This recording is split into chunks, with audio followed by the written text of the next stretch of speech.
everyone. Thank you for tuning in. Hi, everyone. Tonight I'm going to talk to you a little bit about my platform that I released last week and answer some questions that have been fielding on my website and just even out in the community. If you have any questions that don't get answered, please go to the website and that's sandraformayor.ca, and you can email in questions. I would ask that you perhaps have a little bit of patience. I do continue to have a full-time job while I'm campaigning, and it does take me a few days sometimes to get to these. You can email me at sandraformayor@gmail.com. There's Twitter, there's the website, there's Instagram. You can access if you like. And just a bit of housekeeping. I ask that you be respectful of the comments. My kids have tuned in tonight, and so if you wouldn't be comfortable asking a question in front of your children, please don't ask it in front of mine.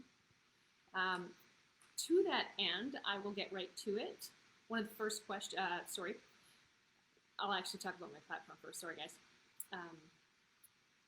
Last week, I dropped my full platform, and it's been a fantastic month since I announced. The support I've received in the community has been amazing. It's clear that the citizens of our city are ready to move Regina forward, and they would like a leader who will take action and champion our great city. We've accepted the status quo too long, and together I think we can realize our full potential to be one of the greatest cities in Canada, to tell our story of how amazing we are. To do this, we need to harness our energy, attract investment, create jobs and opportunities, and build a safe community for every citizen of Regina. I'm the first to admit that the plan I launched with my platform is ambitious, but I believe that's what's needed. Regina is being out-hustled and out-invested in economic development, and for years we've used symbolism and plans or reports and promises instead of action. My platform revolves around the 4 pillars of improved city operations, building a safe community, people and jobs, and creating fair opportunities. They're broad buckets, but I believe they encompass much of what I hope to accomplish. When I speak about improved city operations, I recognize that running a city is a complex challenge and that there's finite resources and lots of demands. Since 2007, property taxes in the city have gone up more than 97% and have risen 36% since the current mayor has taken office. The city is collecting more revenues, but where's that money going? And I guess the question that I ask the citizens of Regina is, do you feel like you're 36% better off than you were 8 years ago? We have a $1 billion infrastructure problem.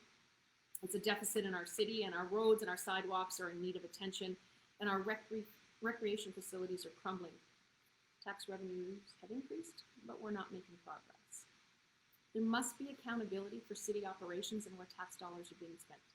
More than that, there has to be investment in who we want to be: beautiful, vibrant, sustainable, and inclusive. As mayor, I commit to improving city operations. We will do this by finding efficiencies, increasing accountabilities and predictability of city budgets and taxation. The true source of energy for Regina is its people and its businesses, and we need to get out of their way. We will start opening doors instead of putting up the red tape that currently exists. I applaud the City of Regina employees who are committed to their jobs and their community.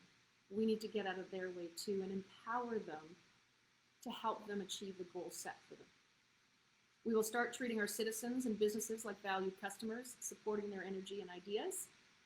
We need to ensure regulations, levies, taxes, and business supports are set up to help the economy, not just the city. We need to build a safe city. Safety continues to be one of the main concerns for Regina residents. We have heard time and time again that our citizens want a city where they feel safe. As a parent, I understand this concern. Every resident deserves to feel safe. Safety is a complicated issue that involves many factors and one that cannot be addressed with a single initiative. But I am confident that together, as a community and with all levels of government, we can work together to tackle these issues. I'm committed to supporting Regina Police Service and making sure they are properly funded and have the resources they need. I'll support the RPS and community organizations to develop a proactive policing strategy focused on harm reduction and community relations, and I will create an anti-poverty strategy within 1 year of being elected. What do we love most about Regina? I hear it time and time again, it's people. People need jobs. The foundation of Regina is our people. We're a city with heart, who work hard for what they believe in, and who are always willing to help others. We deserve a city where there's opportunity for growth and where that initiative is rewarded. We need good jobs and a great quality of life for every citizen. To do that, we need to create an environment where businesses want and, more importantly, are able to do business in Regina. We need to attract investment, both public and private, and find a way to sustainably incentivize business to invest in Regina. I want to explore opportunities related to biofuel and renewable energy developments. I will eliminate the 29% intensification levy on infill housing. I will initiate negotiations with the provincial and federal governments to relocate rail lines outside the city limits, and I recognize this is bold, maybe even audacious. But frankly, we need to do something to beautify our downtown and to stop cutting it off at the heart of it and dividing our city. I will also create a plan for a new aquatic center, one that serves both competitive programs and residents with recreational space that can be activated 365 days a year. Because we do need to work and play. What does creating fair opportunities mean to me? Regina is a city of great diversity, and we should all be really proud of that. It's a strength we need to embrace. We need to create opportunities for all of our citizens and encourage inclusivity. It is up to city leadership to be a front runner, to identify and adopt best practices to help reach diversity and inclusion goals. As your mayor, I will increase our understanding and respect towards Indigenous people and culture in our community. I will build relationships and listen to the Indigenous people and organizations in Regina and Saskatchewan. We must work to understand. I'm committed to creating opportunities for every person in Regina, and as mayor, I will adopt an Indigenous procurement strategy for City Hall and encourage other businesses to do the same. Perhaps the greatest thing Regina needs is a strong leader. A leader who is people-focused and solutions-driven. One that is open-minded and able to build relationships that support growth. A leader that understands challenges and adapts to them. Now more than ever, Regina needs a leader to guide our economic response. I believe that with the right team and the right investments, Regina can not only recover, but thrive. I, like all of you, believe in Regina. I'm committed to being that change that Regina needs to lead that change. We can't afford to keep standing still, and our future won't wait. On November 9th, I ask for your vote. Now, to get to some of your questions. In my platform on my website, I had announced that I would work towards 15% efficiencies at the City of Regina. And I think people would like some clarification of what that means. Efficiency isn't about people losing jobs. Efficiency is about, kind of has 4 pillars in it. It's procurement, policy, process, and people. And the idea being that if someone works 8 hours a day and you're looking for 15% efficiency, you're going in and you're either adopting policy, process, or procurement to free up their time so they can do more in those 8 hours, so that they can be deployed into other projects and other activities, so that they can provide better service to citizens of Regina. So there's lots of departments which work apparently independently, but are interdependent also in nature. And it's about freeing, drilling down into each of those departments and having them take ownership of it, because I actually believe that city employees would identify it first and foremost, and they could take ownership of that and be proud of those accomplishments. I think that the idea is, as an example in permit and planning, it was taking months to get a permit done. And at one point in time, what happened was the city actually sent some permits out to do to a private business to see their turnaround time, and they were done in 5 days. And so what that illustrated was that instead of taking months, permit turnaround could be done in a narrow actual week of business work, like 5 days, 7 days. And so some of that turnaround time, so there's an efficiency that the city's already worked on, something the city's already worked on. We're just asking that happen over and over again. Sometimes process is in the way of employees doing their job and succeeding at their job. And so I would look to the employees of the City of Regina to look at processes that are in their way or that are adding on unnecessary burden in terms of time and turnaround time, and let's get that out of their way.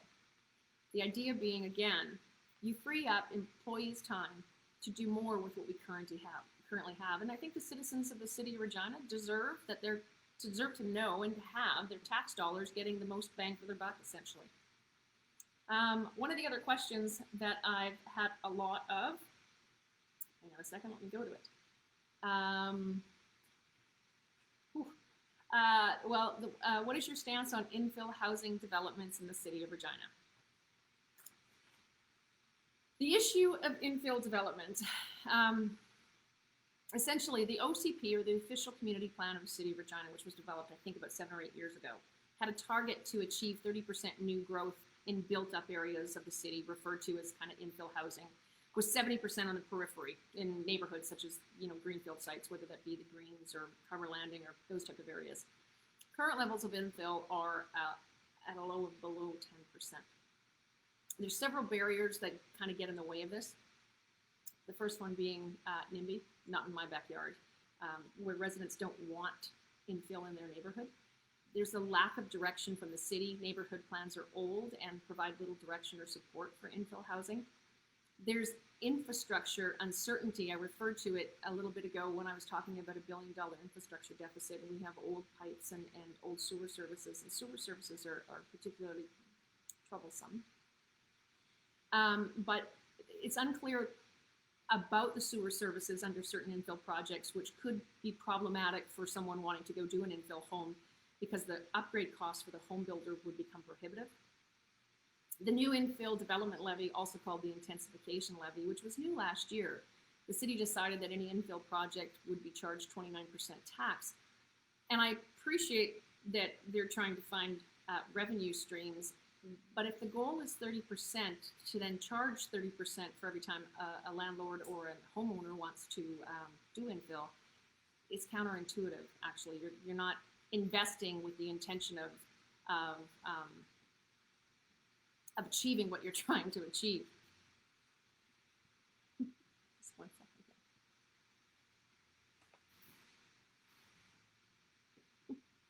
second. There's a lot of situations where the good sites are gone. Marion High School site, the Archdiocese site, those are developed, and there are not as many easy sites to develop. And then there's this incompatibility issue with some infill housing is frankly ugly, and it's incompatible with the surrounding neighborhood, and it gives infill a bad reputation, and that type of infill needs to stop. Infill is required and is a positive thing for the city. It doesn't mean it should be applied equally throughout all neighborhoods, though. There are generally 2 scales of sites for infill, and that's large sites with those parcels, Marion High School being one of those examples. They can accommodate many units, those are townhouses or apartments. And then there's small sites, which are individual home lots, which you either are going to knock down a house and build a new one, or you're going to have a single unit become 2 units. The goal of the infill housing program is that there's a balance to be found in which people can choose to live in a new neighborhood or within a new dwelling within a mature neighborhood. We need to facilitate the appropriate infill and intensification development for its benefits. It regenerates neighborhoods, and it helps to keep schools open with new families. It utilizes existing infrastructure, which long-term is better for the city, and it provides another option for people to choose their neighborhoods. We also need to be respectful of mature neighborhoods and how infill is undertaken. Not every neighborhood has appropriate sites, and the character of neighborhood should be maintained. Our city needs to value and pay attention to the aesthetics better than we have. And so in terms of strategies and leadership imperatives, I think, and I put this in my platform, we need to suspend that infill levy for a period of at least 3 years. If we remove that barrier and that cost to builders and homeowners in the inner city or in mature neighborhoods, we're hoping that might spur on more infill development to get past that 10% that we're currently at.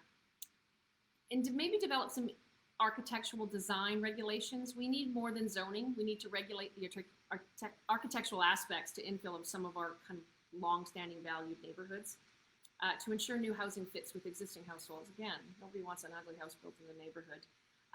We don't want to get cost prohibitive to builders either, but when it comes to